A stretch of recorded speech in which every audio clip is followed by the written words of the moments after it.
Damien McCann. I'm part of the production team here at Summit, heavily involved in research and development brewing. So one of the great things about this new pilot facility is that it allows us to produce these one-off specialty brews on a very limited scale for restaurants like Meritage here in downtown St. Paul. Every year they have an Oyster Fest. They would usually go through about 1,500 to 2,000 pints of beer.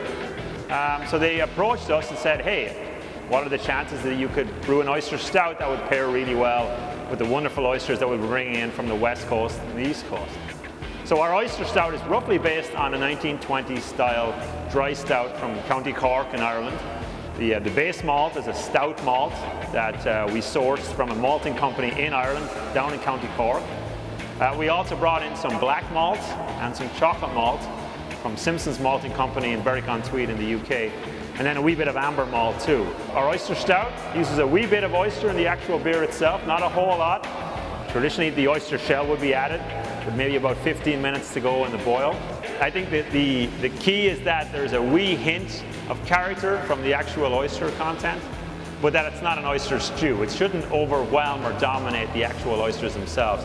The idea is that the oysters will complement not only the ingredients, the other ingredients that are used to make the beer, but complement the flavors of the plate of oysters that you're having on the site.